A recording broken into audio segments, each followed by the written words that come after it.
David calling in from Florida. David, what's up? Hey, how you guys doing today? Good. How are doing you? Good. Doing good. Can you hear me? Okay. Yep, hear you just fine. What's up? Okay, cool. So I was wondering if you guys have ever heard of absurdism, and if so, what is your take on it? Depends on what do you mean, like the art movement of absurdism, or like, what specific kind? Because that can be disambiguated into some different categories there. Right. So I don't know if you guys have ever heard of Albert Camus, but he kind of his view of absurd. Yeah. So I'm just gonna present the way I want to discuss it. So we're brought into this world. Let's just assume we didn't choose to be here. We didn't choose to exist. We're brought into existence, and once we're brought here, we seek clarity when it comes to meaning or philosophical, questions and stuff like that. We have these philosophical problems, and we desire clarity for them. We also notice that we exist in this world where there's a lot of evil, or how we would, or again, just assume evil exists. We see a lot of it, people being raped, people being killed, these things that we don't particularly desire. And we also, again, we notice that we seek truth, philosophical clarity. And it seems like there's a lot of disagreement on what truth actually is, whether there is a God, whether there is free will, what does it mean to exist? What does it mean to know things? We seek clarity for these things, but it seems like there's a lot of disagreement. And it doesn't seem as if there's something more intelligent than us that is directly communicating to us what these truths are. Sure. So for instance, right. So for instance, like I've done this a couple of times where, if there's a God, or if there's these beings that exist that are more intelligent than us, that seem to know more than us, that know what these answers are, they don't seem to directly be communicating to all of us saying, hey, this is what it is, you guys. You guys are disagreeing about these matters. Doesn't look like it. Again, we can pray if there's a God. Yeah, so if there was a God, for instance, right, and he knows that we seek truth, and we can use our free will and say, hey, God, I give you permission, given that I want these truths, I want clarity on what denomination is true, or what type of God you are. I'm tired of arguing about these things. You have my permission, given my free will, if I have it, to change my beliefs without the use of any argument. Because I know it seems like a lot of the debates revolve around, hey, what does it take to convince me of this? What, and stuff like that. So I don't want to interrupt you, David, but I am wondering what your point is. Oh, sorry. Oh, well, yeah, I was just trying to present the whole view of just that view. Wait, okay. Just based on what I said so far, let's just stop right here. Based on what I said so far, what do you think of absurdism? Yeah, so I understand Albert Camus in his work in existentialism, right? Absurdism being a part of that. I remember reading Myth of Sisyphus when I was working I was working a paper warehouse job in college and doing the afternoon shifts, and I would read Myth of Sisyphus, like some PDF that I probably stole online or something, and on my lunch breaks, and thinking like, man, I do feel like Sisyphus, like moving the rock up the hill right now, because I don't feel like I'm really getting anywhere. So yeah, I understand that his philosophy there a bit, but I think the broader category of what you're talking about here, and again, I'm not a philosophy student, I'm just a guy on the internet, but is talking about really the quote unquote truths, the conclusions that come from postmodernism.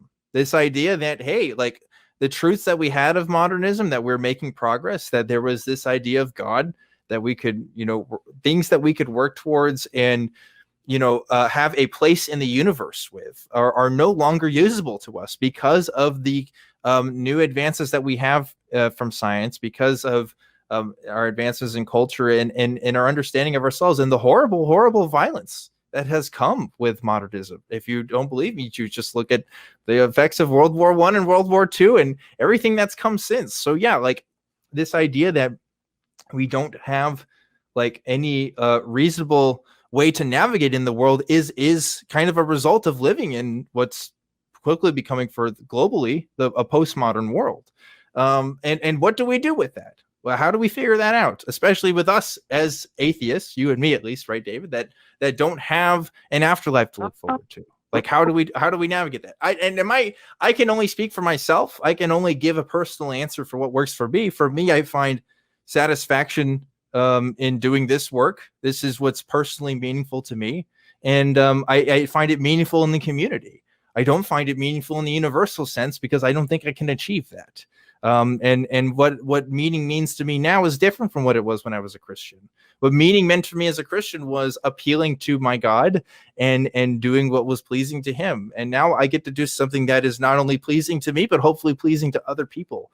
But that's something I had to navigate myself through a lot of introspection and a lot of work in trying to put this together. I don't know how I would feel about my life's meaning and purpose if I wasn't doing like a show like this, for example. I mean, I probably want to do it in other ways, but like I do get a sense of fulfillment out of it. And does that mean that people ultimately get their meaning from personal fulfillment? I mean, yeah, I guess so. Does that mean that people could get their personal meaning fulfillment from doing awful things to people? Yeah, that might be the case. And that's a scary thing to think about.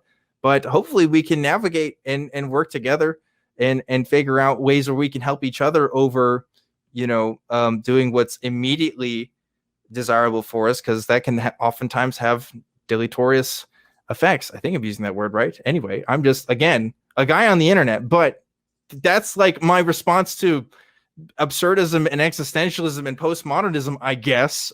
Megan, what's your take? I don't have one because I am thoroughly confused. Yeah. I like what you just said, so okay, we're gonna go with that. Sounds good. Yeah. I don't know. Am I even making sense to you, David? Did I respond to the question enough? Oh yeah. And okay, just to give my take on it, for me personally, I lean more towards the philosophical skeptic tank when it just comes to the knowledge in general. Like I tried personally to. I'm really not convinced of the arguments in philosophy. I just feel like a lot of terms aren't well defined enough. My background is kind of in math. So I don't think the terms are well defined enough for me personally. I'm not really satisfied with the arguments. So for me, I take a lot of things as axioms. And like for me with calculus and stuff like that, calculus and math, they use a lot of axioms and a lot of them are useful. That's kind of how I view the world. And for me, again, I desire this clarity, but in my experience, I haven't been able to get it from the divine, if there is one. I haven't directly provided that for me. So for me, I'm at the point where it's like, okay, I'm here. I plan on staying here. I don't necessarily like the world that we're in, the lack of clarity, but I decided I'm going to be here. And given that I'm going to be here, I have to define what my purpose is, because when I ask the divine, they don't seem to directly give me an answer. So for me, it was just self-love. And for me, I have to define what self-love means to me. I have to define how I'm going to express that love. And for me, it's just studying math, physics, and stuff like that, showing what treating people the way I would like to be treated and stuff like that. But I do consider myself to be Sisyphus. And in a sense of just like, again, living in an absurd world and figuring out how to deal with it, I do feel like, we're all lifting our own rocks and stuff like that, and you have to just decide to deal with it and create meaning from it. So I think so too. I think I'm in the same boat as you. I think we can only create meaning for ourselves. Otherwise, you take nihilism is the other option there. Which I'm not a nihilist. I do take meaning in what I do. And most people who say that they're nihilists, by the way, are not actually true nihilists. They really aren't, because if you ask them if they prefer if I punch them or not, they would say, oh, I do have a preference. And in that case, okay, there's values there. But anyway, that's a side tangent. I'm sure philosophy nerds will want to argue with me about it in the comment section. Point is, we do have to take our own meaning. And that sucks. That sucks because like if you're like me, David, then we had our meaning kind of robbed from us, like in some sense. And so like we have to fill it with something else. I hope I do good at the end of the day. I can only have other people after me tell me if I did or didn't. But for now, I'm okay. I don't have to have it all figured out either. Nobody expects me to, so I won't expect that for myself. And I think we can also be just kinder to ourselves and realizing like, hey, we're kind of all in this storm together. Some of us have canoes, some of us have yachts, but we're all in this storm, and we can help each other out and see what we can do. So that's my take on life. Geez, David, we're going some places here on this show, but thanks for calling. I appreciate it. Interesting. Are you guys good night? You too. Have a good one. Gosh, yeah. And it's interesting that we're talking about this as atheists, of course, Megan. And so, like, I'm wondering, do you interpret your life stance, your life motivation through the lens of Christianity, or is it more secular for you? It's a really good question. And I'm not sure that I know. It's the things that I get meaning from are not things that I do for God or like for the glory of God. They're things I do because either I enjoy them or because I think somehow they work towards making the world a better place. If it's just like making it better for one or two people, maybe I make my daughter a birthday cake, or doing what I do with Digital Hammurabi and with our nonprofit and trying to kind of widen that net of influence. But it's definitely not like, I don't wake up and think, or I didn't wake up and think, we should start a nonprofit because I think that would make God happy. It was I feel like this is the right thing to do because we can do something to help others. I can respect that. Yeah, I mean, like I think when I was a Christian, like like, you know, obviously I just said like, yeah, I was pleasing God, but there was something that I was getting out of that too, obviously. Like, and I think now, like, I can just have that for myself. Yeah, I am getting something out of it. And does that mean that, again, like, it is ultimately a personal fulfillment? And so, like, what does that say about ethics in general? Is it just all of us like finding out ways of personally fulfilling ourselves? Maybe. I'm not really someone that really argues for the whole objective morality thing. Contrary to my name, I think people assume that, but I don't. Like, I do think that ethics ultimately boils down to the desires of like what human beings want, what's best for them. And I'm not sure if that, well, I mean, I could argue with for sentient beings in general too, but it like, I think that sense of ethics really is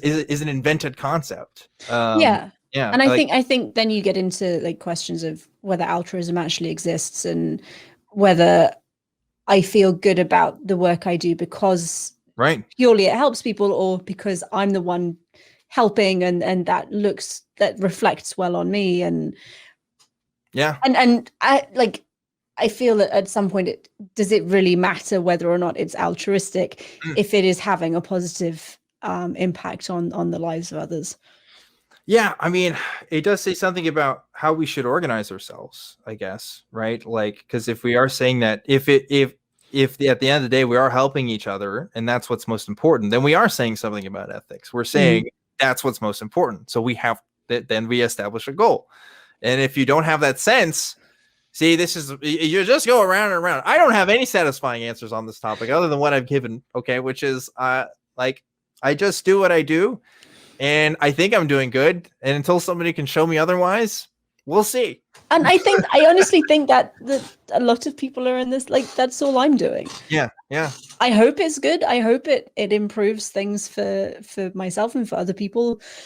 We're just people trying to do our best, Megan. We're just trying to do our best. Exactly.